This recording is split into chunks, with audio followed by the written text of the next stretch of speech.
का खालसा वाहिगुरू जी की फतेह। जेता समुंद सागर नीर भरिया, तेते अवगुण हमारे। दया करहो किछ मेहर उपावो, डुबदे पत्थर तारे।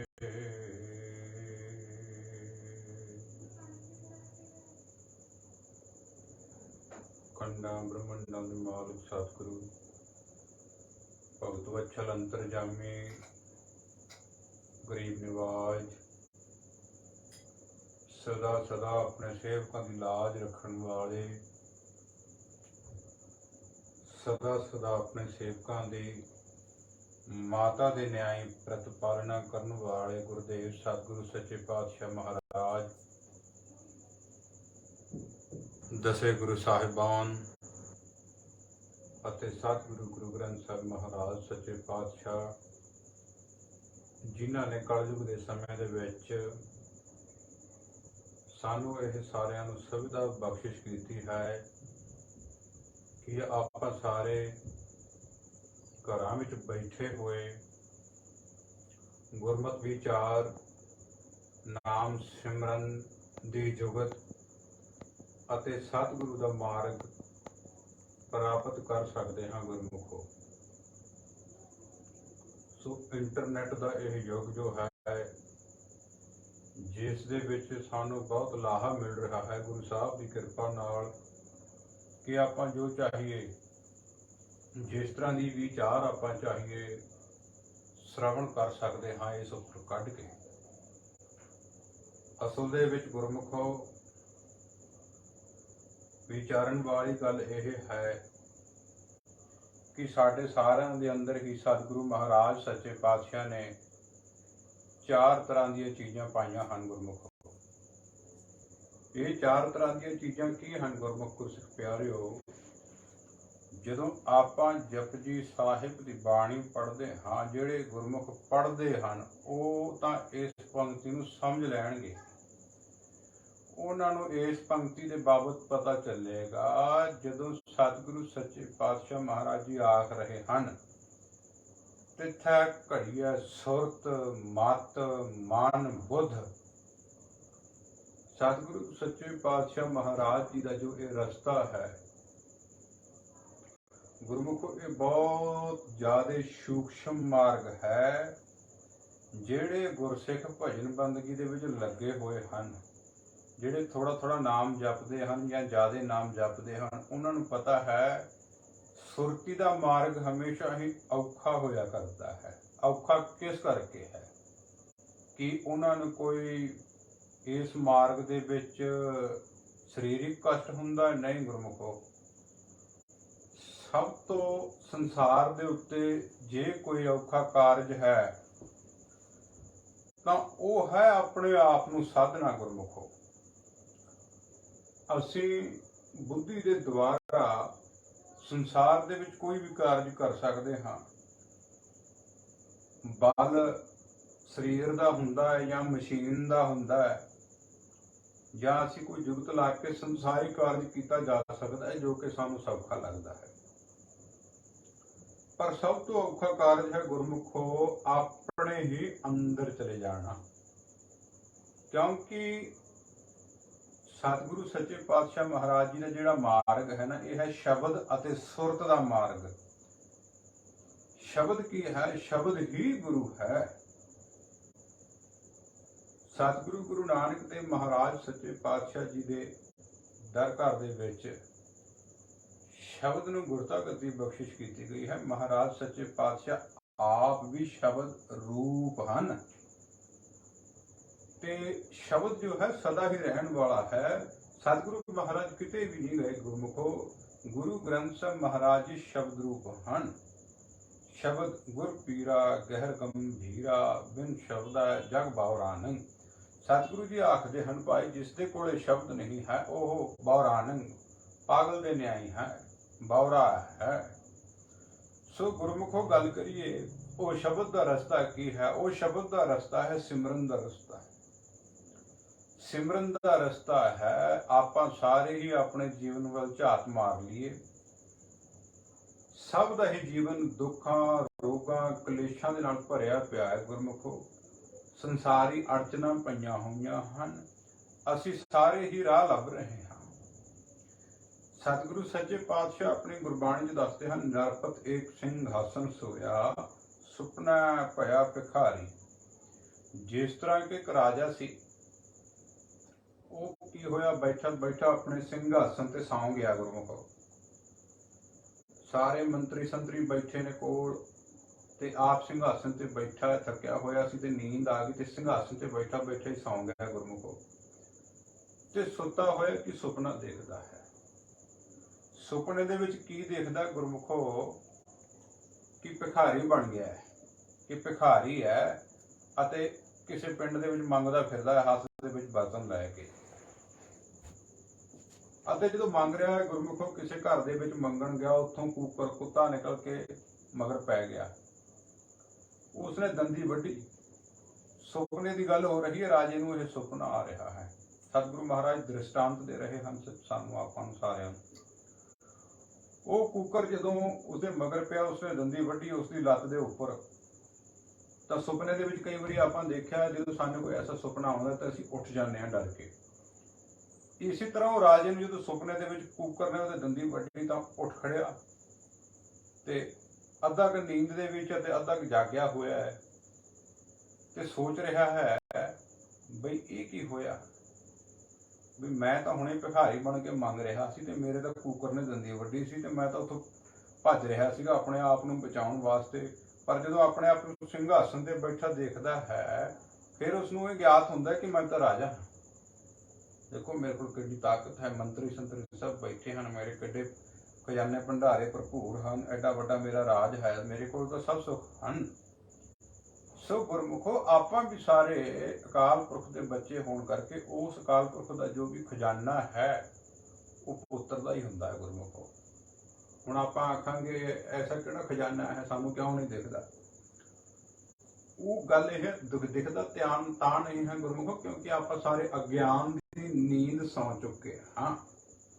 साडी सुरत इस वेले त्रिकुटी तो थल्ले ही है, थल्ले ही आपां देखदे साडियां जो अखां हैं त्रिकुटी तो थल्ले आ जांदे, असीं थल्ले वाला सारा जो है वो देख रहे हैं गुरमुखो।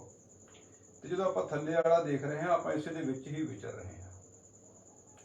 जबकि नाम अते सिमरन जो है, जो अकाल पुरख का सिमरन है वो दसम द्वार दे विच निरंतर चल रहा है। गुरु प्यारिओ वो सिमरन अपने आप चलता है, पर पहला यतन करना पैंदा है। गुरु की कृपा दे नाल बहुत ज़्यादा अभ्यास करना पैंदा है, फिर वो सिमरन हौली हौली अंदर हिरदे दे विच चला जाता है। गुरमुखो हिरदे दे विच जदों सिमरन चलिया जाता है, हिरदे तो फिर हौली हौली वो रोमां दे विच चलदा है। गुरमुख गुरसिख प्यारिओ उस रोमां दे विच चलण तो बाद विच फिर वो उपर नूं सुरत उपर लैके जानी शुरू कर दिंदा है, जिथे अकाल पुरख वाहिगुरु निर्गुण ब्रह्म के रूप विच सारे ही पसर रहे हैं। गुरमुखो सो मैं बेनती करा उत्थे जाके जदों यह जीव निर्गुण अकाल पुरख दे विच जाके जदों देखदा है अते जागदा है, जिस तरह सतगुरु जी गुरबाणी दे विच आखदे हन, जिस है जगाए पी आवे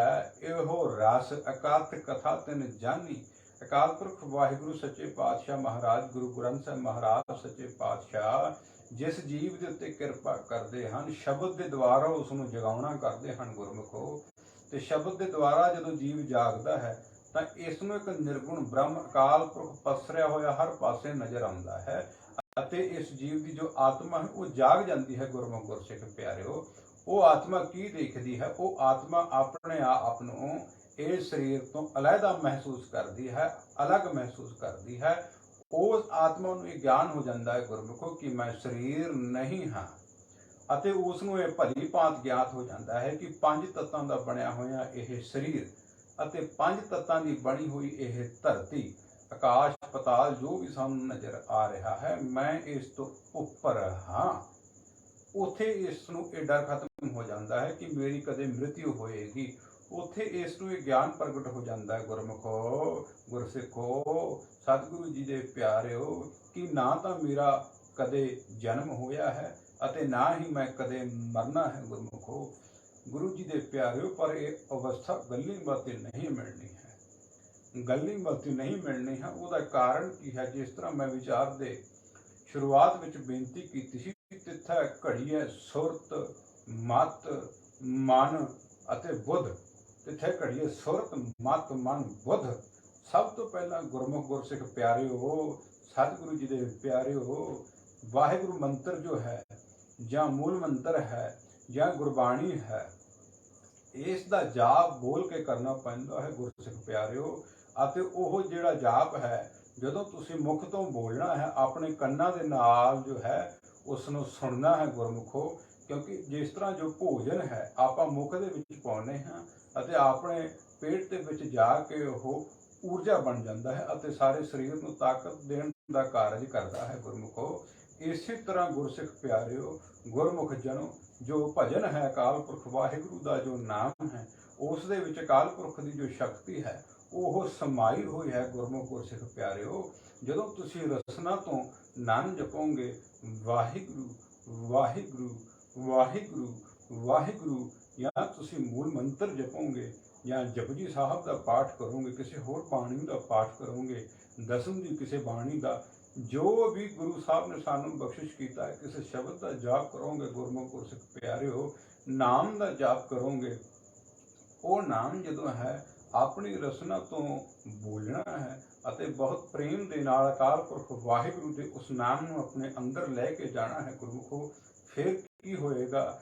ਫਿਰ ਤੁਹਾਡਾ ਜਪਿਆ ਹੋਇਆ ਤੁਹਾਡੇ ਹੀ ਅੰਦਰ ਜਾਏਗਾ ਅਤੇ ਜਦੋਂ ਸਾਡੇ ਹਿਰਦੇ ਦੇ ਅੰਦਰ ਜਾਏਗਾ, ਆਪਾਂ ਸਾਰੇ ਦੇਖਦੇ ਹਾਂ, ਜਦੋਂ ਆਪਾਂ ਨੇਤਰ ਬੰਦ ਕਰਦੇ ਹਾਂ ਤਾਂ ਆਪਾਂ ਨੂੰ ਅੰਦਰ ਹਨੇਰਾ ਨਜ਼ਰ ਆਉਂਦਾ ਹੈ, ਹਨੇਰਾ ਨਜ਼ਰ ਆਉਂਦਾ ਹੈ ਅਤੇ ਸਾਨੂੰ ਕੁਝ ਸਮਝ ਨਹੀਂ ਆਉਂਦੀ ਵੀ ਧਿਆਨ ਕਿੱਥੇ ਲਾਉਣਾ ਹੈ, ਕਿਸ ਤਰ੍ਹਾਂ ਭਜਨ ਕਰਨਾ ਹੈ ਗੁਰਮੁਖੋ। ਸੋ ਗੁਰਮੁਖੋ, ਗੁਰਮਤਿ ਦੇ ਵਿੱਚ ਇੱਕੋ ਹੀ ਵਿਧੀ ਸਤਿਗੁਰੂ ਸੱਚੇ ਪਾਤਸ਼ਾਹ ਮਹਾਰਾਜ ਸੱਚੇ ਪਾਤਸ਼ਾਹ ਜੀ ਨੇ ਬਖਸ਼ਿਸ਼ ਕੀਤੀ ਹੈ। ਸਤਿਗੁਰੂ ਗੁਰੂ ਗ੍ਰੰਥ ਸਾਹਿਬ ਮਹਾਰਾਜ ਜੀ ਦੀ ਪ੍ਰਥਮ ਬਾਣੀ ਜਪਜੀ ਸਾਹਿਬ ਦੇ ਵਿੱਚ ਗੁਰੂ ਸਾਹਿਬ ਬਖਸ਼ਿਸ਼ ਕਰਦੇ ਹਨ ਸੁਣਨ ਦੀਆਂ 4 ਪੌੜੀਆਂ ਗੁਰਮੁਖ ਗੁਰਸਿੱਖ ਪਿਆਰਿਓ।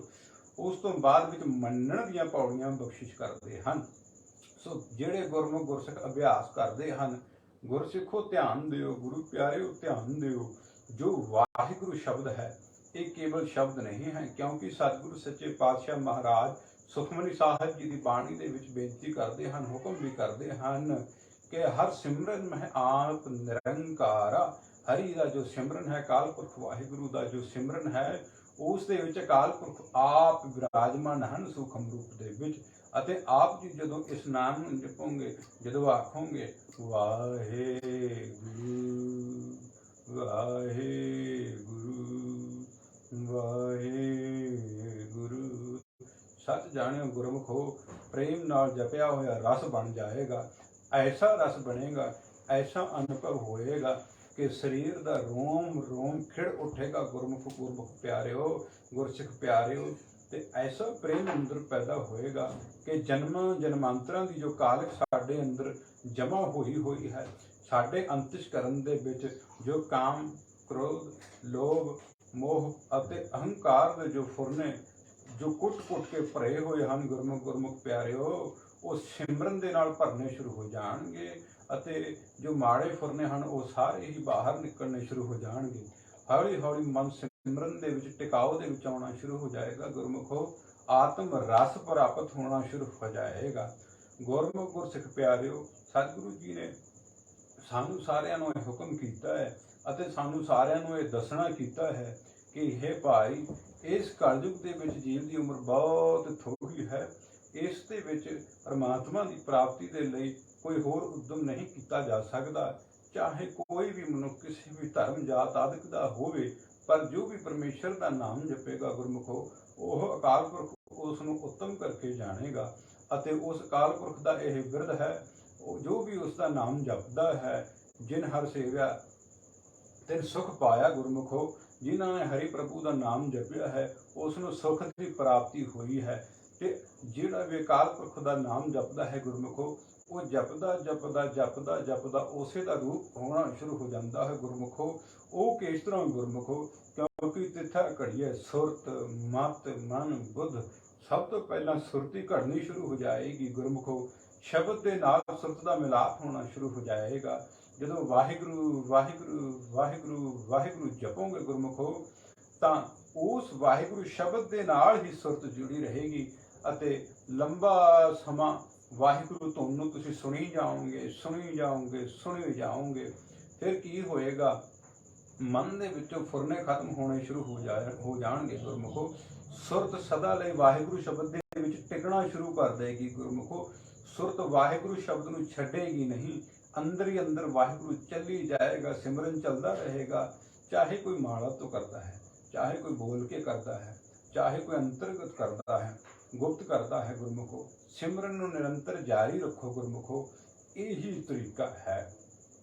ਤੇ ਸੱਚ ਜਾਣਿਓ, ਜਿਤਨੇ ਵੀ ਸੰਸਾਰ ਦੇ ਤੁਹਾਡੇ ਕਾਰਜ ਰੁਕੇ ਹੋਏ ਹਨ, ਜਿਤਨੇ ਵੀ ਤੁਹਾਡੇ ਮਨ ਬੁੱਧੀ ਦੇ ਵਿੱਚ ਮਾੜੇ ਖਿਆਲ ਹਨ, ਕੋਈ ਡਰ ਭੈ ਆਦਿਕ ਹਨ, ਕੋਈ ਬਿਮਾਰੀਆਂ ਦੇ ਡਰ ਹਨ ਗੁਰਮੁਖੋ, ਕੋਈ ਹੋਰ ਡਰ ਹੈ ਗੁਰਮੁਖੋ, ਸੱਚ ਜਾਣਿਓ ਸਿਮਰਨ ਕਿਸ ਤਰ੍ਹਾਂ ਕੰਮ ਕਰਦਾ ਹੈ ਗੁਰਮੁਖੋ। ਦੇਖੋ ਸਤਿਗੁਰੂ ਸੱਚੇ ਪਾਤਸ਼ਾਹ ਮਹਾਰਾਜ ਜੀ ਦਾ ਗੁਰਬਾਣੀ ਦੇ ਵਿੱਚ ਕਿਤਨਾ ਸੋਹਣਾ ਫਰਮਾਨ ਮਹਾਰਾਜ ਸੱਚੇ ਪਾਤਸ਼ਾਹ ਜੀ ਨੇ ਦਿੱਤਾ ਹੈ। ਪ੍ਰਭ ਕੈ ਸਿਮਰਨ ਗਿਆਨ ਧਿਆਨ ਤਤ ਬੁੱਧ। ਪ੍ਰਭੂ ਦੇ ਸਿਮਰਨ ਨੂੰ ਕਰਨ ਦੇ ਨਾਲ ਗਿਆਨ ਆਉਂਦਾ ਹੈ, ਧਿਆਨ ਆ ਜਾਂਦਾ ਹੈ, ਤਤ ਬੁੱਧ ਭਾਵ ਉਹ ਕਾਲ ਪੁਰਖ ਜੋ ਤਤ ਸਰੂਪ ਹੈ, ਜੋ ਨਿਰਗੁਣ ਤਤ ਸਰੂਪ ਹੈ, ਉਸ ਦਾ ਵੀ ਗਿਆਨ ਇਹ ਸਿੱਖ ਹੋਣ ਲੱਗ ਜਾਂਦਾ ਹੈ ਗੁਰਮੁਖੋ। ਸੋ ਸਿਮਰਨ ਸਭ ਤੋਂ ਪਹਿਲਾਂ ਸਾਡੇ ਪਿਛਲੇ ਕੀਤੇ ਹੋਏ ਸਾਰੇ ਮਾੜੇ ਕਰਮਾਂ ਦਾ ਨਾਸ਼ ਕਰ ਦਿੰਦਾ ਹੈ ਗੁਰਮੁਖੋ। ਜੋ ਵੀ ਅਸੀਂ ਪਿਛਲਾ ਮਾੜਾ ਕੀਤਾ ਹੋਇਆ ਹੈ, ਕਿਸੇ ਦਾ ਮਾੜਾ ਕੀਤਾ ਹੈ, ਉਹ ਗਲਤ ਕਾਰਜ ਕੀਤੇ ਹਨ, ਜੋ ਵੀ ਅਸੀਂ ਕੀਤਾ ਹੈ, ਸਿਮਰਨ ਉਸ ਨੂੰ ਖਤਮ ਕਰ ਦਿੰਦਾ ਹੈ। ਉਹ ਕਿਸ ਤਰ੍ਹਾਂ ਖਤਮ ਕਰ ਦਿੰਦਾ ਹੈ ਗੁਰਮੁਖੋ, ਕਿਉਂਕਿ ਕਰਮ ਸਾਡੇ ਅੰਤਿਸ਼ਕਰਨ ਦੇ ਵਿੱਚ ਪਏ ਹਨ ਅਤੇ ਕਰਮ ਦਾ ਬੂਟਾ ਜਦੋਂ ਉੱਗਦਾ ਹੈ ਨਾ ਗੁਰਮੁਖੋ, ਉਹ ਸਾਨੂੰ ਦੁੱਖ ਦਿੰਦਾ ਹੈ। ਪਰ ਸਿਮਰਨ ਕੀ ਕਰਦਾ ਹੈ, ਜਿੱਥੇ ਅਸੀਂ ਨਹੀਂ ਜਾ ਸਕਦੇ, ਸਿਮਰਨ ਸੂਖਮ ਹੋਣ ਕਰਕੇ, ਸਿਮਰਨ ਦੇ ਵਿੱਚ ਸ਼ਕਤੀ ਹੋਣ ਕਰਕੇ ਸਿਮਰਨ ਉਸ ਬੂਟੇ ਦਾ ਹੀ ਨਾਸ਼ ਕਰ ਦਿੰਦਾ ਹੈ। ਤਾਂ ਜੋ ਮਾੜਾ ਕਰਮ ਅਸੀਂ ਪੁਰਬਲਾ ਕੀਤਾ ਹੋਇਆ ਹੈ ਗੁਰਮੁਖੋ, ਗੁਰਸਿੱਖ ਪਿਆਰਿਓ, ਉਹ ਸਾਨੂੰ ਫਲ ਦੇਣ ਦੇ ਯੋਗ ਨਹੀਂ ਰਹਿੰਦਾ। ਅਤੇ ਹੋਰ ਸਿਮਰਨ ਕੀ ਕਰਦਾ ਹੈ ਗੁਰਮੁਖੋ, ਜੋ ਸਾਡੇ ਉਹ ਮਾੜੇ ਕੀਤੇ ਹੋਏ ਕਰਮਾਂ ਨੇ, ਜੋ ਹੋਰ ਵੀ ਜ਼ਿਆਦਾ ਮਾੜੇ ਕੀਤੇ ਹੋਏ ਕਰਮ ਹਨ, ਉਹਨਾਂ ਨੇ ਅੱਗੇ ਜਾ ਕੇ ਜੋ ਸਾਨੂੰ ਦੁੱਖ ਦੇਣਾ ਹੈ ਗੁਰਮੁਖੋ, ਉਹ ਜਦੋਂ ਪਿੱਛੋਂ ਹੀ ਨਾਸ਼ ਹੋ ਗਏ ਤਾਂ ਅੱਗੇ ਆਉਣ ਵਾਲਾ ਜੋ ਆਪਣਾ ਭਵਿੱਖ ਹੈ, ਉਹ ਵੀ ਰਸਤਾ ਸਾਫ਼ ਹੋ ਜਾਂਦਾ ਹੈ ਗੁਰਮੁਖੋ। ਅਤੇ ਜੋ ਜਿਸ ਕਾਲ ਦੇ ਵਿੱਚ ਆਪਾਂ ਰਹਿ ਰਹੇ ਹਾਂ ਗੁਰਮੁਖੋ, ਇਸ ਦੇ ਵਿੱਚ ਸਿੱਖ ਜੋ ਹੈ ਆਨੰਦ ਵਿੱਚ ਰਹਿਣਾ ਸ਼ੁਰੂ ਕਰ ਦਿੰਦਾ ਹੈ। ਅਤੇ ਸੱਚ ਜਾਣਿਓ, ਜਦੋਂ ਤੁਸੀਂ ਆਨੰਦ ਦੇ ਵਿੱਚ ਟਿਕਦੇ ਹੋ, ਤੁਹਾਡੀ ਸੁਰਤ ਜੋ ਹੈ ਸਿਮਰਨ ਦੇ ਵਿੱਚ ਟਿਕਦੀ ਹੈ ਗੁਰਮੁਖੋ, ਤਾਂ ਸਤਿਗੁਰੂ ਸੱਚੇ ਪਾਤਸ਼ਾਹ ਜੀ ਨੇ ਬਾਣੀ ਦੇ ਵਿੱਚ ਜਿਸ ਤਰ੍ਹਾਂ ਕਿਹਾ ਹੈ, ਥਿਰ ਕਰ ਬੈਸੋ ਹਰਜਨ ਪਿਆਰੇ, ਸਤਿਗੁਰ ਤੁਮਰੇ ਕਾਜ ਸਵਾਰੇ। ਜਦੋਂ ਤੁਸੀਂ ਥਿਰ ਘਰ ਦੇ ਵਿੱਚ ਟਿਕਣ ਲੱਗ ਜਾਂਦੇ ਹੋ ਨਾ ਗੁਰਮੁਖੋ, ਤੁਸੀਂ ਆਪਣੇ ਨਿਜ ਘਰ ਵਿੱਚ ਟਿਕਣ ਲੱਗ ਜਾਂਦੇ ਹੋ, ਸਿਮਰਨ ਨੂੰ ਸੁਣਨ ਲੱਗ ਜਾਂਦੇ ਹੋ, ਤਾਂ ਸਤਿਗੁਰੂ ਸੱਚੇ ਪਾਤਸ਼ਾਹ ਮਹਾਰਾਜ ਜੀ ਆਪ ਉਹਨਾਂ ਗੁਰਸਿੱਖਾਂ ਦੇ ਕਾਰਜ ਕਰਦੇ ਹਨ ਗੁਰਮੁਖੋ, ਗੁਰਸਿੱਖਾਂ ਨੂੰ ਚੜ੍ਹਦੀ ਕਲਾ ਬਖਸ਼ਿਸ਼ ਕਰਦੇ ਹਨ। ਉਹਨਾਂ ਦੇ ਸਾਰੇ ਹੀ ਰਸਤੇ ਸਤਿਗੁਰੂ ਮਹਾਰਾਜ ਸੱਚੇ ਪਾਤਸ਼ਾਹ ਆਪ ਖੋਲ੍ਹਦੇ ਹਨ ਗੁਰੂ ਪਿਆਰਿਓ। ਉਹਨਾਂ ਗੁਰਸਿੱਖਾਂ ਨੂੰ ਤਾਂ ਅਰਦਾਸ ਵੀ ਕਰਨ ਦੀ ਲੋੜ ਨਹੀਂ ਪੈਂਦੀ ਹੈ, ਕਿਉਂਕਿ ਸਤਿਗੁਰੂ ਸੱਚੇ ਪਾਤਸ਼ਾਹ ਉਹਨਾਂ ਦੇ ਮਨ ਦਾ ਕੱਲਾ ਕੱਲਾ ਫੁਰਨਾ ਜਾਣਦੇ ਹਨ ਗੁਰਮੁਖ ਗੁਰਸਿੱਖ ਪਿਆਰਿਓ। ਸੋ ਸਿੱਖ ਨੂੰ ਹੁਕਮ ਹੈ ਇੱਕ ਦਿਨ ਦੇ ਵਿੱਚ ਘੱਟੋ ਘੱਟ 2.5 ਘੰਟੇ ਨਾਮ ਜਪਣ ਦਾ। ਜਿਹੜੇ 5 ਪਾਣੀਆਂ ਦਾ ਨਿਤਨੇਮ ਕਰਦੇ ਹਨ, ਉਹ ਨਿਤਨੇਮ ਤੋਂ ਇਲਾਵਾ ਬਾਕੀ ਜਿਤਨਾ ਸਮਾਂ ਬਚ ਗਿਆ ਉਤਨਾ ਟਾਈਮ ਸਿਮਰਨ ਕਰਨ। ਘੱਟੋ ਘੱਟ ਗ੍ਰਸਤੀ ਨੂੰ 2.5 ਘੰਟੇ ਸਿਮਰਨ ਕਰਨ ਦਾ ਹੁਕਮ ਹੈ ਗੁਰਮੁਖੋ। ਸਿਮਰਨ ਨੂੰ ਕਰਨਾ ਕਿਸ ਤਰ੍ਹਾਂ ਹੈ ਗੁਰਮੁਖੋ, ਸਾਫ ਆਸਣ ਵਿਛਾ ਕੇ ਬੈਠੋ, ਪ੍ਰੇਮ ਦੇ ਵਿੱਚ ਸਤਿਗੁਰੂ ਮਹਾਰਾਜ ਜੀ ਨੂੰ ਬੇਨਤੀ ਕਰੋ ਕਿ हे ਸੱਚੇ ਪਾਤਸ਼ਾਹ ਮਹਾਰਾਜ ਜੀ, ਕਲਯੁਗ ਦਾ ਸਮਾਂ ਹੈ ਤੇ ਮੇਰੇ ਵਿੱਚ ਬਲ ਨਹੀਂ ਹੈ ਕਿ ਮੈਂ ਆਪ ਸਿਮਰਨ ਕਰ ਸਕਾਂ, ਆਪ ਜੀ ਦੇ ਚਰਨਾਂ ਦੇ ਨਾਲ ਸੁਰਤ ਜੋੜ ਸਕਾਂ।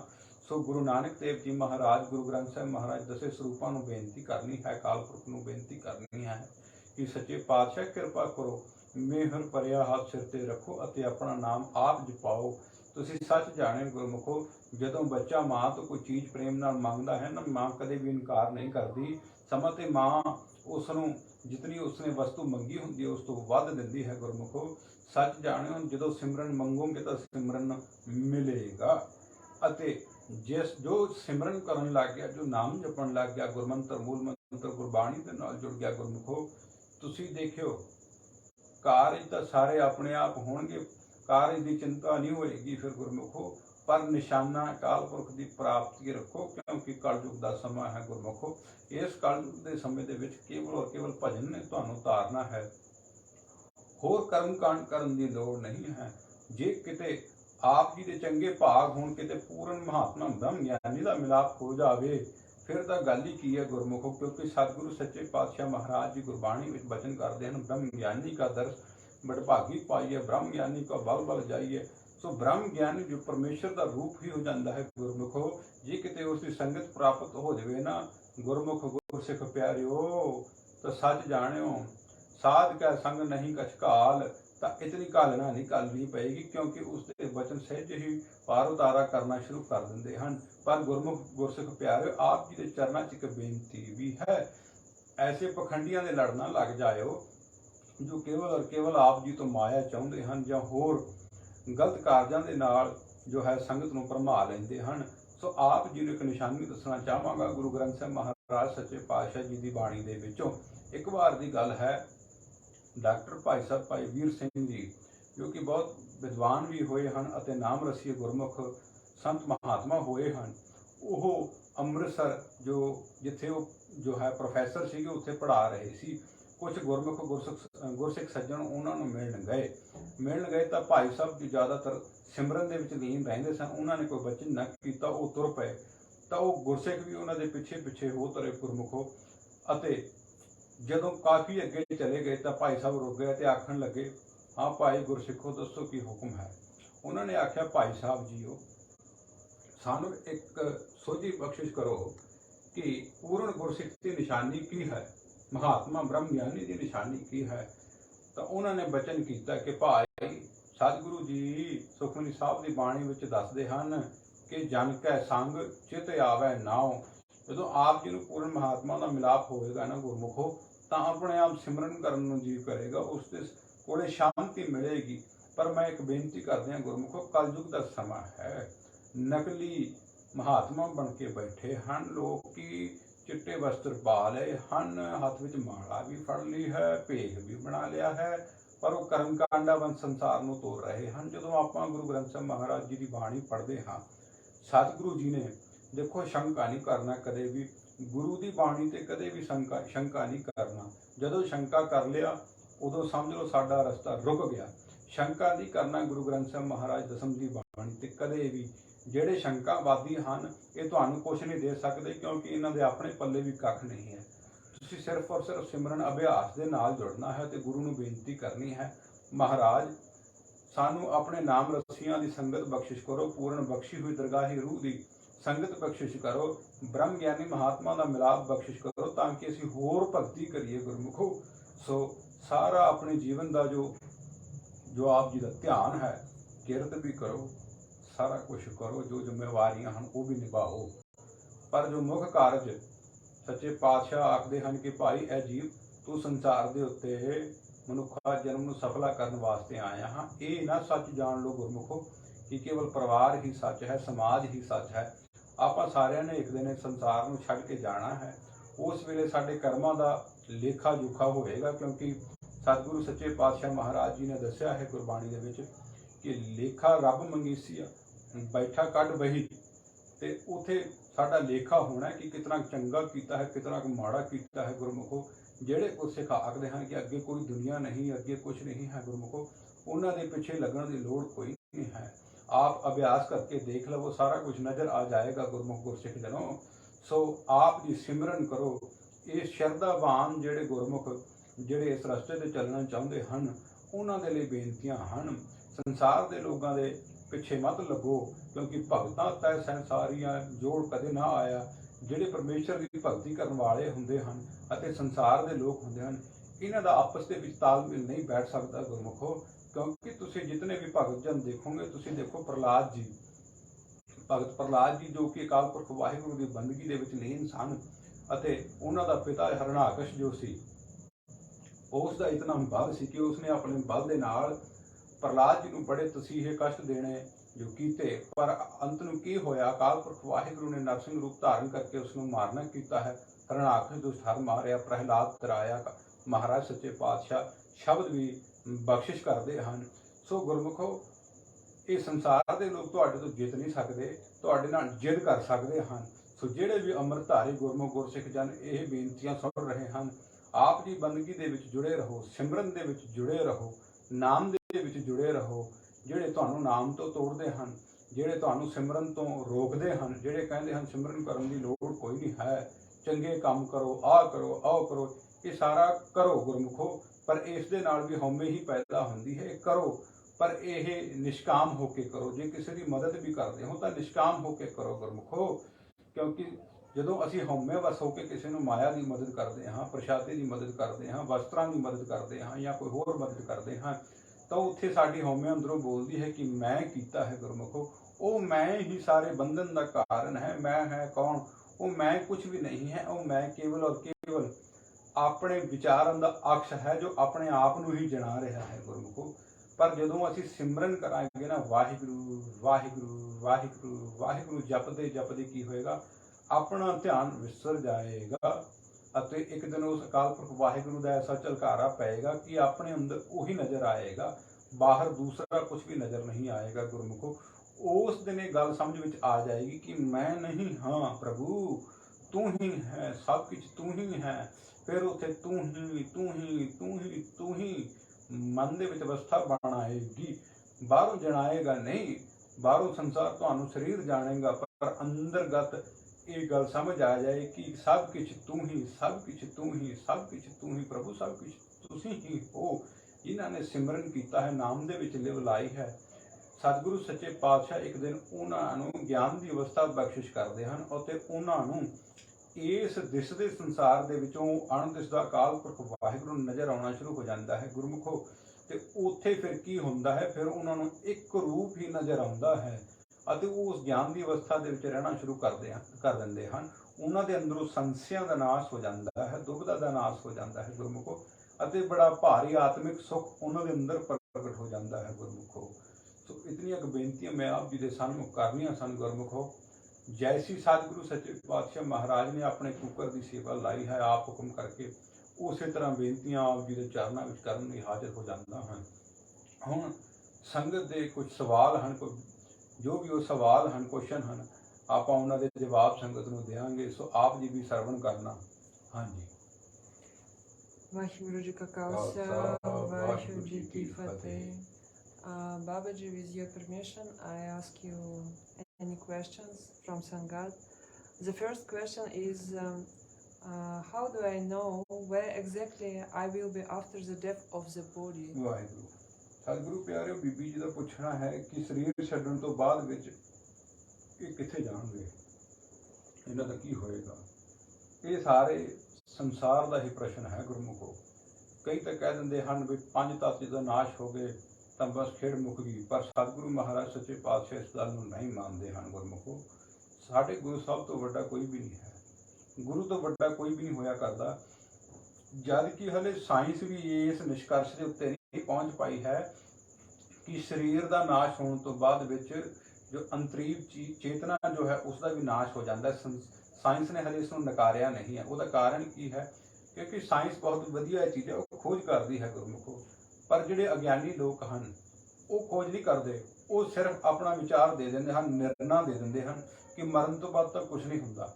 ਪਰ ਜਿਹੜੇ ਪੁਰਾਤਨ ਰਿਸ਼ੀ ਮੁਨੀ ਹੋਏ ਹਨ ਅਤੇ ਹੋਰ ਵੀ ਖੋਜੀ ਹੋਏ ਹਨ, ਉਹਨਾਂ ਨੇ ਖੋਜ ਕੀਤੀ ਹੈ, ਉਹਨਾਂ ਨੇ ਹੋਰ ਵੀ ਗ੍ਰੰਥਾਂ ਦੇ ਵਿੱਚ ਜ਼ਿਕਰ ਕੀਤਾ ਹੈ। ਇਸੇ ਤਰ੍ਹਾਂ ਗੁਰਬਾਣੀ ਦੇ ਵਿੱਚ ਸਤਿਗੁਰੂ ਸੱਚੇ ਪਾਤਸ਼ਾਹ ਮਹਾਰਾਜ ਜੀ ਨੇ ਸਾਨੂੰ ਦੱਸਿਆ ਹੈ ਕਿ ਇਹ ਭਾਈ, ਜਿੰਨਾ ਚਿਰ ਇਹ ਅਕਾਲ ਪੁਰਖ ਦੀ ਜੋਤ ਜੋ ਸਾਡੇ ਅੰਦਰ ਹੈ, ਇਹ ਸਾਡੇ ਅੰਦਰ ਪ੍ਰਗਟ ਨਹੀਂ ਹੋ ਜਾਂਦੀ, ਭਾਵ ਸਾਡੀ ਚੇਤਨਾ ਦੇ ਵਿੱਚ ਪ੍ਰਗਟ ਨਹੀਂ ਹੋ ਜਾਂਦੀ, ਸਾਨੂੰ ਇਸ ਗੱਲ ਦਾ ਗਿਆਨ ਨਹੀਂ ਹੋ ਜਾਂਦਾ ਕਿ ਅਕਾਲ ਪੁਰਖ ਵਾਹਿਗੁਰੂ ਸਾਡੇ ਅੰਦਰ ਹੈ ਅਤੇ ਸਾਰਾ ਪਸਾਰਾ ਅਕਾਲ ਪੁਰਖ ਵਾਹਿਗੁਰੂ ਦਾ ਹੈ, ਉਹਨਾਂ ਚਿਰ ਅਸੀਂ ਬਾਰ-ਬਾਰ ਜੰਮਾਂਗੇ ਅਤੇ ਮਰਾਂਗੇ ਗੁਰਮੁਖੋ। ਉਹ ਕਿਸ ਤਰ੍ਹਾਂ ਗੁਰਮੁਖੋ? ਕਿਉਂਕਿ ਜਿਸਨੇ ਸਿੱਖੀ ਦੇ ਵਿੱਚ ਕਰਨ ਦਾ ਸਿਧਾਂਤ ਹੈ ਗੁਰਮੁਖੋ, ਸਤਿਗੁਰੂ ਜੀ ਨੇ ਕਰਮ ਦੀ ਗੱਲ ਬਾਰ-ਬਾਰ ਕੀਤੀ ਹੈ। ਜੈਸੇ ਕਰਮ ਆਪਾਂ ਬੀਜੇ ਹਨ, ਆਪੇ ਬੀਜ ਆਪੇ ਹੀ ਖਾਓ, ਨਾਨਕ ਹੁਕਮੀ ਆਗ ਹੋ ਜਾਓ। ਦੇਖੋ ਆਉਣ ਤੇ ਜਾਣ ਦੀ ਗੱਲ ਹੋ ਰਹੀ ਹੈ। ਬਾਰ-ਬਾਰ ਆਉਂਦਾ ਹੈ ਜਾਂਦਾ ਹੈ, ਆਉਂਦਾ ਹੈ ਜਾਂਦਾ ਹੈ। ਉਹਦਾ ਕਾਰਨ ਕੀ ਹੈ? ਕਿਉਂਕਿ ਜਦੋਂ ਚੰਗੇ ਕਰਮ ਕੀਤੇ ਹਨ, ਹਉਮੈ ਵਸ ਕੀਤੇ ਹਨ ਕਿ ਮੈਂ ਕੀਤੇ ਹਨ, ਪੈਸਾ ਦਾਨ ਕੀਤਾ ਹੈ, ਭੇਟਾ ਕੀਤਾ ਹੈ, ਚਾਹੇ ਗੁਰਦੁਆਰਾ ਸਾਹਿਬ ਹੀ ਕੀਤਾ ਹੈ, ਚਾਹੇ ਕਿਤੇ ਵੀ ਕੀਤਾ ਹੈ, ਇੱਛਾ ਇਹ ਰੱਖ ਲਈ ਵੀ ਮੈਨੂੰ ਇਸ ਦਾ ਫਲ ਮਿਲੇ, ਤਾਂ ਗੁਰਮੁਖੋ ਉਸ ਫਲ ਨੂੰ ਲੈਣ ਲਈ ਆਉਣਾ ਹੀ ਪਏਗਾ। ਉਸ ਫਲ ਨੂੰ ਲੈਣ ਲਈ ਆਉਣਾ ਪਏਗਾ। ਕਿਉਂ? ਕਿਉਂਕਿ ਮਨ 'ਚ ਇੱਛਾ ਕੀਤੀ ਹੈ, ਤੇ ਇੱਛਾ ਹੀ ਜਨਮ ਅਤੇ ਮਰਨ ਦਾ ਕਾਰਨ ਹੈ। ਇੱਛਾ ਹੀ ਕਾਰਨ ਹੈ। ਇੱਛਾ ਨੂੰ ਖਤਮ ਕਰਨਾ ਪਏਗਾ ਗੁਰਮੁਖੋ। ਉਹ ਕਿਸ ਤਰ੍ਹਾਂ? ਉਹ ਇਸ ਤਰ੍ਹਾਂ ਹੋਏਗਾ ਗੁਰਮੁਖੋ, ਆਤਮ ਗਿਆਨ 'ਚ ਜਾਣਾ ਪਏਗਾ। ਆਤਮ ਗਿਆਨ 'ਚ ਜਾ ਕੇ ਜਦੋਂ ਦੇਖੋਗੇ ਨਾ, ਮੈਂ ਕੌਣ ਹਾਂ, ਮੈਂ ਤਾਂ ਆਤਮਾ ਹਾਂ, ਮੈਂ ਤਾਂ ਇਸ ਸੰਸਾਰ ਤੇ ਕਦੇ ਆਇਆ ਹੀ ਨਹੀਂ, ਉੱਥੇ ਗਿਆਨ ਦੇ ਵਿੱਚ ਫਿਰ ਟਿਕੇਗਾ। ਫਿਰ ਸਾਰੇ ਕਰਮ ਆਪਣੇ ਆਪ ਹੀ ਨਹੀਂ ਕਰਮ ਹੋ ਜਾਣਗੇ, ਪਾਪ ਅਤੇ ਪੁੰਨ ਤੋਂ ਵੀ ਉੱਪਰ ਹੋ ਜਾਏਗਾ। ਪਰ ਜਿਸ ਤਰ੍ਹਾਂ ਅੰਤ ਵੇਲੇ ਜੋ ਵੀ ਇਸਦੇ ਮਨ ਵਿੱਚ ਚੱਲ ਰਿਹਾ ਹੋਏਗਾ, ਜੋ ਵੀ ਇਸਦੇ ਮਨ ਵਿੱਚ ਫੁਰਨਾ ਚੱਲ ਰਿਹਾ ਹੋਏਗਾ, ਇਸ ਦਾ ਅਗਲਾ ਜਨਮ ਉੱਥੇ ਹੀ ਹੋਏਗਾ ਗੁਰਮੁਖੋ, ਉੱਥੇ ਹੀ ਹੋਏਗਾ ਗੁਰਸਿੱਖ ਪਿਆਰਿਓ। ਜੇ ਅੰਤਕਾਲ ਨੂੰ ਇਹ ਮਾਇਆ ਸਿਮਰ ਰਿਹਾ ਹੈ ਕਿ ਮੇਰਾ ਤਾਂ ਭਾਈ ਬਹੁਤ ਪੈਸਾ ਬੈਂਕ ਦੇ ਵਿੱਚ ਪਿਆ ਹੈ, ਹੁਣ ਉਹ ਕਿੱਥੇ ਕੰਮ ਆਏਗਾ, ਉਹ ਤਾਂ ਉੱਥੇ ਪਿਆ ਰਹੇਗਾ, ਮੇਰੇ ਬੱਚੇ ਖਰਾਬ ਨਾ ਕਰ ਦੇਣ, ਕਿਤੇ ਹੋਰ ਐਸ਼ ਪ੍ਰਸਤੀਆਂ ਦੇ ਵਿੱਚ ਬੱਚੇ ਖਰਾਬ ਨਾ ਕਰ ਲੈਣ, ਮਾਇਆ ਦਾ ਸੋਚਦਾ ਜਦੋਂ ਮਰ ਜਾਏਗਾ, ਤਾਂ ਸਤਿਗੁਰੂ ਮਹਾਰਾਜ ਗੁਰਬਾਣੀ 'ਚ ਆਖਦੇ ਹਨ, ਅੰਤਕਾਲ ਜੋ ਲక్ష్ਮੀ ਸਿਮਰੈ, ਐਸੀ ਚਿੰਤਾ ਮਹਿ ਜਿਮਰੈ, ਸਰਪ ਜੋਨ ਬਲ ਬਲ ਅਵਤਰੈ। ਐਸੀ ਚਿੰਤਾ ਦੇ ਵਿੱਚ ਜਦੋਂ ਸਰੀਰ ਛੱਡੇਗਾ ਨਾ, ਸੱਪ ਦੀ ਜੂਨ ਪੈ ਜਾਏਗਾ ਗੁਰਮੁਖ। ਇਹ ਗੁਰੂ ਜੀ ਦਾ ਫਰਮਾਨ ਹੈ। ਇਹ ਬੜਾ ਸੂਖਮ ਸਬਜੈਕਟ ਹੈ। ਤੇ ਅੰਤਕਾਲ ਨੂੰ ਜੋ ਕਿਸੇ ਹੋਰ ਫੁਰਨੇ ਵਿੱਚ ਰਹਿ ਗਿਆ, ਮੰਨ ਲਓ ਕਿਸੇ ਬੰਦੇ ਨੇ ਨਵਾਂ ਮਕਾਨ ਬਣਾਇਆ ਤੇ ਹਾਲੇ ਬਣਦਾ ਸੀ, ਆਪ ਚੜ੍ਹਾਈ ਕਰ ਗਿਆ ਤੇ ਇੱਛਾ ਇਹ ਰਹਿ ਗਈ ਵੀ ਮੈਂ ਤਾਂ ਨਵੇਂ ਮਕਾਨ 'ਚ ਰਿਹਾ ਵੀ ਨਾ, ਇੰਨਾ ਪੈਸਾ ਲਾਇਆ, ਇੰਨਾ ਹੋਇਆ। ਇਸ ਫੁਰਨੇ ਦੇ ਵਿੱਚ ਜਦੋਂ ਸਰੀਰ ਛੱਡੇਗਾ ਤਾਂ ਸਤਿਗੁਰੂ ਜੀ ਆਖਦੇ ਹਨ, ਅੰਤਕਾਲ ਜੋ ਮੰਦਿਰ ਸਿਮਰੈ, ਐਸੀ ਚਿੰਤਾ ਮਹਿ ਜਿਮਰੈ, ਪ੍ਰੇਤ ਜੋਨ ਬਲ ਬਲ ਉਤਰੈ। ਫਿਰ ਉਹ ਪ੍ਰੇਤ ਦੀ ਜੂਨੀ ਪਾ ਦਿੱਤਾ ਜਾਏਗਾ ਤੇ ਉਸਨੂੰ ਆਖ ਦਿੱਤਾ ਜਾਏਗਾ ਕਿ ਜਾ ਭਾਈ ਉੱਥੇ ਰਹਿ ਲੈ ਤੂੰ। ਫਿਰ ਉੱਥੇ ਜਾ ਕੇ ਰਹੇਗਾ। ਤੇ ਜਿੰਨਾ ਚਿਰ ਉਹ ਉਸਨੂੰ ਇਹ ਪਛਤਾਪ ਨਹੀਂ ਹੋ ਜਾਂਦਾ ਕਿ ਮੈਂ ਇੱਕ ਮਾੜਾ ਕਰਮ ਕਰ ਲਿਆ, ਅੰਤ ਵੇਲੇ ਮਾੜਾ ਫੁਰਨਾ ਕਰ ਲਿਆ, ਤੇ ਉਸਨੂੰ ਉੱਥੇ ਰਹਿਣਾ ਪਏਗਾ। ਜੋ ਅੰਦਰ ਪ੍ਰਬਲ ਪਛਤਾਪ ਦੀ ਅਗਨ ਉਸਦੇ ਜੋ ਪ੍ਰਬਲ ਹੋ ਜਾਏਗੀ, ਤਾਂ ਉਸਦੀ ਉਸ ਪ੍ਰੇਤ ਜੂਨ ਨੂੰ ਖਤਮ ਕਰਕੇ ਉਸ ਦੇ ਕਰਮਾਂ ਅਨੁਸਾਰ ਉਸਨੂੰ ਦੁਬਾਰਾ ਜਨਮ ਦਿੱਤਾ ਜਾਏਗਾ ਗੁਰਮੁਖੋ। ਪਰ ਜਿਨ੍ਹਾਂ ਨੇ ਬੰਦਗੀ ਕੀਤੀ ਹੈ, ਅੰਤਕਾਲ ਜੋ ਨਾਰਾਇਣ ਸਿਮਰੈ, ਐਸੀ ਚਿੰਤਾ ਮਹਿ ਜਿਮਰੈ, ਬਦਿਤ ਤਲੋਚਨ ਤੇ ਨਰ ਮੁਕਤਾ, ਪੀਤੰਬਰ ਵਾਕੈ ਹਿਰਦੈ ਵਸੈ। ਜਿਹੜਾ ਪ੍ਰਭੂ ਨੂੰ ਸਿਮਰਨ ਕਰਦਾ ਹੋਇਆ ਸਰੀਰ ਛੱਡਦਾ ਹੈ ਗੁਰਮੁਖੋ, ਕਾਲ ਪੁਰਖ ਉਸਦੇ ਹਿਰਦੇ 'ਚ ਵਸਦਾ ਹੈ, ਮੁਕਤ ਹੋ ਜਾਂਦਾ ਹੈ। ਵੈਸੇ ਗੁਰਮੁਖ ਤਾਂ ਜਿਉਂਦੇ ਜੀ ਹੀ ਮੁਕਤ ਹੋ ਜਾਂਦੇ ਹਨ, ਕਿਉਂਕਿ ਉਹਨਾਂ ਨੂੰ ਗਿਆਨ ਦੀ ਅਵਸਥਾ ਦੀ ਪ੍ਰਾਪਤੀ ਹੋ ਜਾਂਦੀ ਹੈ ਗੁਰਮੁਖੋ। ਉਹ ਆਤਮ ਗਿਆਨ 'ਚ ਚਲੇ ਜਾਂਦੇ ਹਨ ਗੁਰਮੁਖੋ। ਪਰ ਜੋ ਅੰਤਕਾਲ ਨੂੰ ਸਿਮਰਨ ਕਰਦਾ ਹੋਇਆ ਸਰੀਰ ਛੱਡਦਾ ਹੈ, ਅਕਾਲ ਪੁਰਖ ਵਾਹਿਗੁਰੂ ਦੇ ਵਿੱਚ ਅਭੇਦ ਹੋ ਜਾਂਦਾ ਹੈ। ਕਈ ਆਖਦੇ ਹਨ ਅਸੀਂ ਅੰਤ ਵੇਲੇ ਸਿਮਰਨ ਕਰ ਲਾਂਗੇ, ਨਹੀਂ ਹੋਏਗਾ ਗੁਰਮੁਖੋ, ਨਹੀਂ ਹੋਏਗਾ। ਜਿਸਨੇ ਸਾਰੀ ਉਮਰ ਅਭਿਆਸ ਕੀਤਾ ਹੈ, ਸਿਮਰਨ ਕੀਤਾ ਹੈ, ਕਈ ਵਾਰੀ ਉਹ ਵੀ ਅੰਤਕਾਲ ਨੂੰ ਮਾੜਾ ਫੁਰਨਾ ਲੈ ਬਹਿੰਦੇ ਹਨ, ਪਰ ਐਸਾ ਜ਼ਿਆਦਾ ਨਹੀਂ ਹੁੰਦਾ, ਫਿਰ ਵੀ ਉਹਨਾਂ ਦਾ ਭਲਾ ਹੋ ਜਾਂਦਾ ਹੈ। ਪਰ ਜਦੋਂ ਅਸੀਂ ਸਾਰੀ ਉਮਰ ਅਭਿਆਸ ਕੀਤਾ ਹੋਏਗਾ, ਸਿਮਰਨ ਕੀਤਾ ਹੋਏਗਾ, ਅੰਤਕਾਲ ਨੂੰ ਆਪਣੇ ਆਪ ਹੀ ਸਿਮਰਨ ਚੱਲੇਗਾ। ਸਤਸੰਗਤ ਕੀਤੀ ਹੋਏਗੀ, ਅੰਤਕਾਲ ਨੂੰ ਆਪਣੇ ਆਪ ਹੀ ਗੁਰੂ ਵੱਲ ਜੋ ਹੈ ਮਨ ਅਤੇ ਬੁੱਧੀ ਹੋ ਜਾਂਦੀ ਹੈ, ਤੇ ਸਿਮਰਨ ਚਲਦੇ ਸਰੀਰ ਜੋ ਛੱਡ ਦਿੰਦਾ। ਮੈਂ ਐਸੇ ਕਈ ਗੁਰਮੁਖ ਦੇਖੇ ਹਨ ਜਿਨ੍ਹਾਂ ਨੇ ਸਿਮਰਨ ਕਰਦੇ ਹੋਏ ਸਰੀਰ ਛੱਡਿਆ ਤੇ ਬੜੇ ਆਨੰਦ ਦੇ ਵਿੱਚ ਸਰੀਰ ਛੱਡਿਆ ਹੈ, ਅਤੇ ਬੜੇ ਖਿੜੇ ਮੱਥੇ ਜੋ ਹੈ ਸਰੀਰ ਛੱਡਿਆ ਹੈ ਗੁਰਮੁਖੋ। ਹਾਂਜੀ। Why is my daily prayer not working? I don't think God hears me. ਇਹਨਾਂ ਦਾ ਆਖਣਾ ਹੈ, ਜਿਸ ਤਰ੍ਹਾਂ ਅਰਦਾਸਾਂ ਕੰਮ ਕਿਉਂ ਨਹੀਂ ਕਰਦੀਆਂ, ਆਪਾਂ ਰੋਜ਼ ਜਿਤਨੀਆਂ ਅਰਦਾਸਾਂ ਕਰਦੇ ਹਾਂ ਉਹ ਪਰਮੇਸ਼ਰ ਕਿਉਂ ਨਹੀਂ ਸੁਣਦੇ।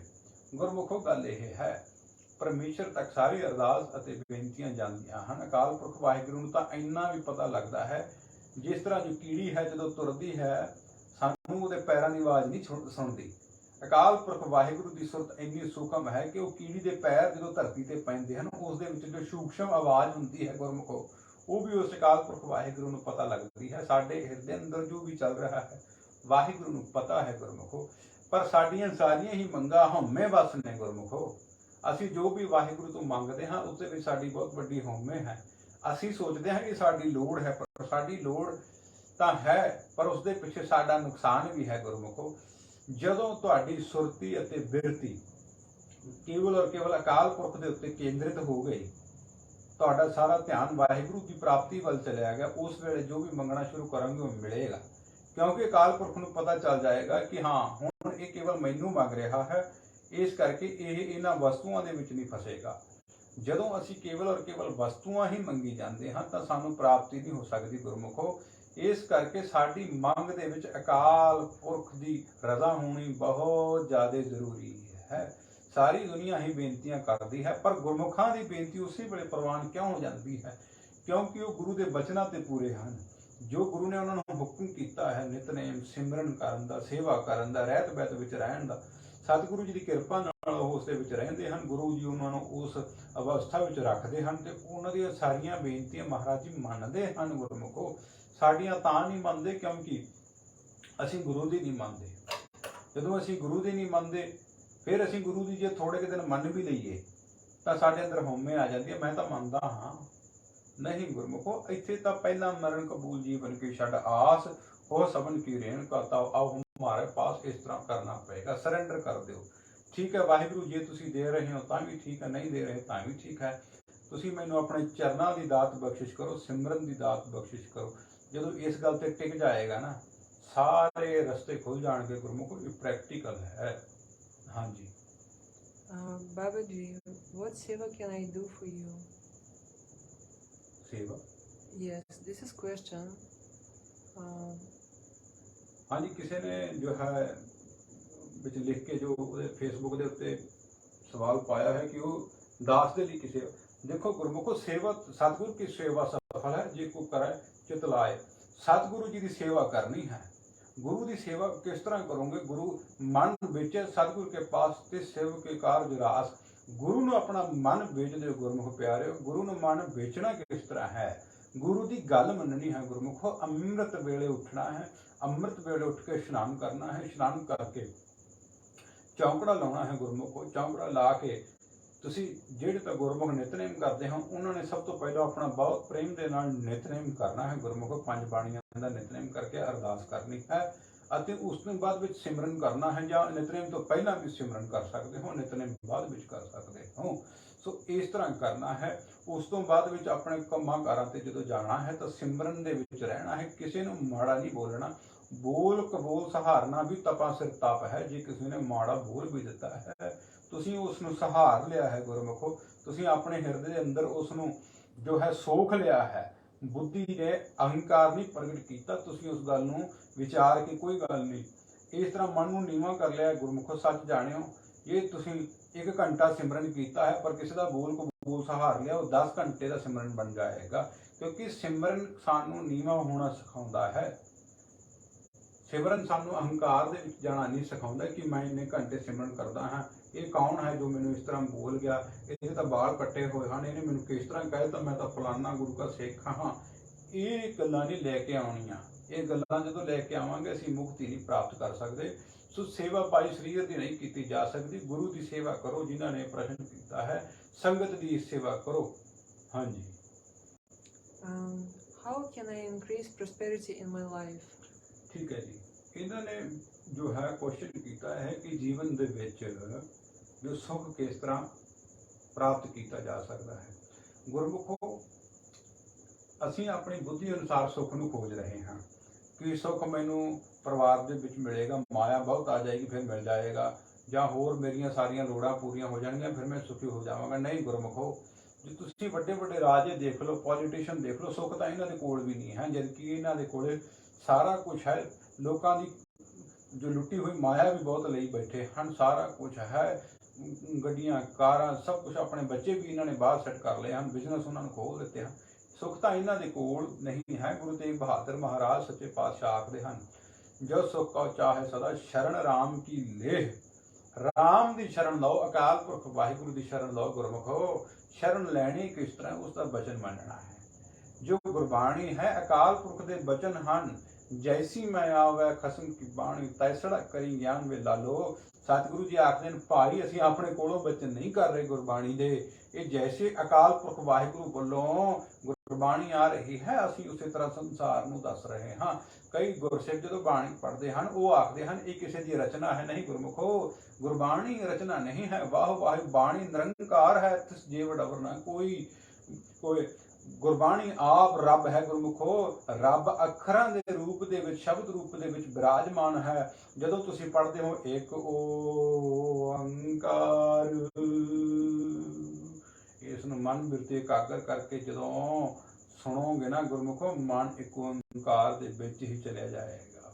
ਮਨ ਇੱਕ ਓੰਕਾਰ ਦੇ ਨਾਲ ਇੱਕ ਹੋ ਜਾਏਗਾ ਗੁਰਮੁਖੋ, ਇੱਕ ਓੰਕਾਰ ਦੇ ਵਿੱਚ ਟਿਕੇਗਾ ਗੁਰਮੁਖੋ। ਇਸ ਤੋਂ ਇਹ ਸਿੱਧ ਹੁੰਦਾ ਹੈ ਕਿ ਵਾਹੋ ਵਾਹੋ ਬਾਣੀ ਨਿਰੰਕਾਰ ਹੈ, ਬਾਣੀ ਹੀ ਰੱਬ ਹੈ ਗੁਰਮੁਖੋ। ਮੂਲ ਮੰਤਰ ਗੁਰਮੰਤਰ ਜਪੋ, ਇਸ ਦੇ ਵਿੱਚ ਟਿਕੋ, ਤੁਹਾਨੂੰ ਸੁਖ ਮਿਲੇਗਾ।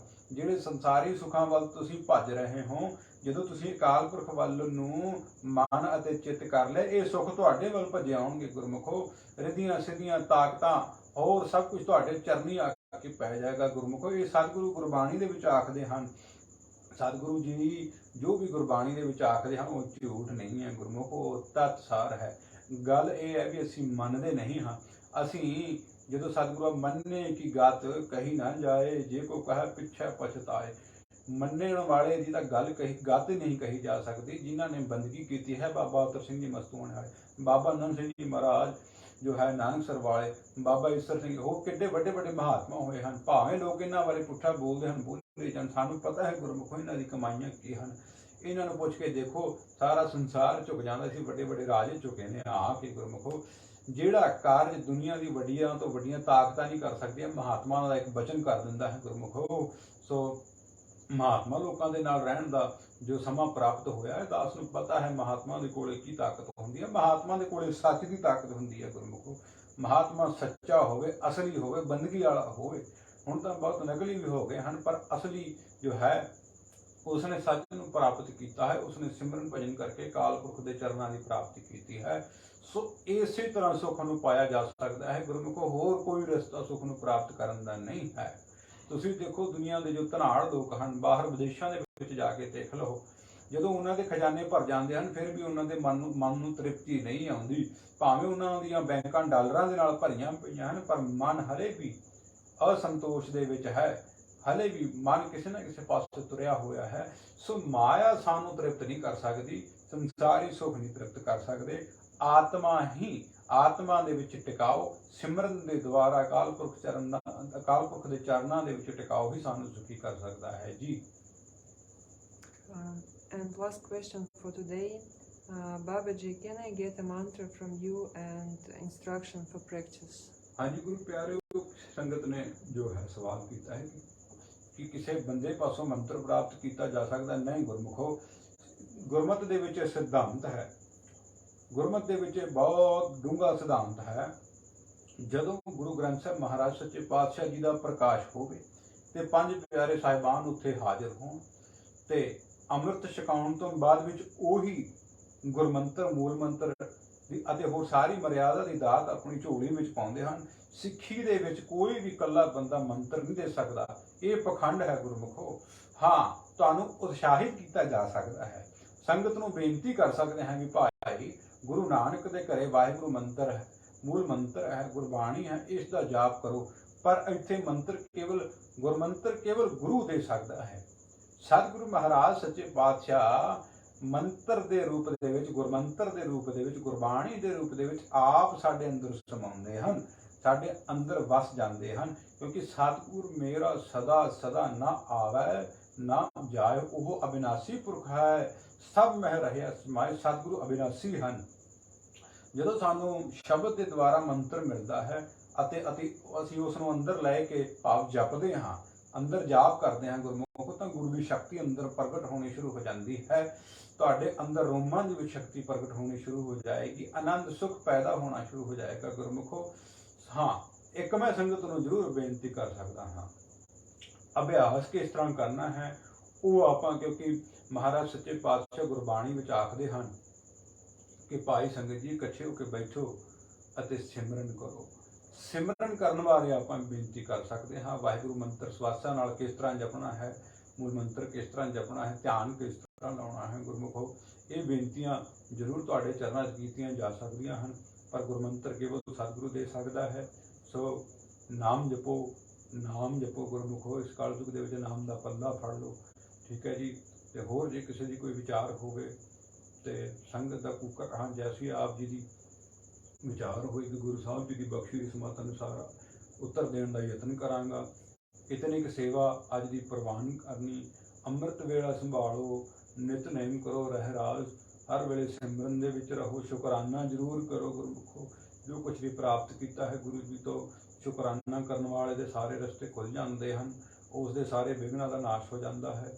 ਜੋ ਵੀ ਛੋਟੀ ਛੋਟੀ ਵਸਤੂ ਪ੍ਰਾਪਤ ਕੀਤੀ ਹੈ ਗੁਰੂ ਜੀ ਤੋਂ, ਜੋ ਸਾਨੂੰ ਸੰਸਾਰ ਦੇ ਵਿੱਚ ਮਿਲੀ ਹੈ ਮਹਾਰਾਜ ਜੀ ਤੋਂ, ਕਿਉਂਕਿ ਸਾਰਾ ਕੁਝ ਦੇਣ ਵਾਲੇ ਕੇਵਲ ਗੁਰਦੇਵ ਮਹਾਰਾਜ ਸੱਚੇ ਪਾਤਸ਼ਾਹ ਹਨ। ਅਸੀਂ ਤਾਂ ਜੁਗਾਂ ਜੁਗਾਂ ਤੋਂ ਲੈ ਰਹੇ ਹਾਂ, ਜੁਗਾਂ ਜੁਗੰਤਰ ਖਾਹੀ ਖਾਹੇ, ਤੇ ਪਰ ਸ਼ੁਕਰਾਨਾ ਨਹੀਂ ਕਰਦੇ। ਸ਼ੁਕਰਾਨੇ ਦੇ ਵਿੱਚ ਆਜੋ ਗੁਰਮੁਖੋ, ਇਤਨੀਆਂ ਬੇਨਤੀਆਂ ਪ੍ਰਵਾਨ ਕਰਨੀਆਂ। ਅੱਜ ਜੋ ਸਤਸੰਗਤ ਮਹਾਰਾਜ ਜੀ ਦਾ ਕਰਨ ਦਾ ਹੁਕਮ ਹੋਇਆ ਸੀ, ਸੋ ਸਤਿਗੁਰੂ ਜੀ ਪ੍ਰਵਾਨ ਕਰਨ। ਹੋਈਆਂ ਭੁੱਲਾਂ ਚੁੱਕਾਂ ਗਲਤੀਆਂ ਸੰਗਤ ਜੀ ਮਾਫ ਕਰਨੀ, ਫਤਿਹ ਪ੍ਰਵਾਨ ਕਰਨੀ। ਵਾਹਿਗੁਰੂ ਜੀ ਕਾ ਖਾਲਸਾ, ਵਾਹਿਗੁਰੂ ਜੀ ਕੀ ਫਤਿਹ।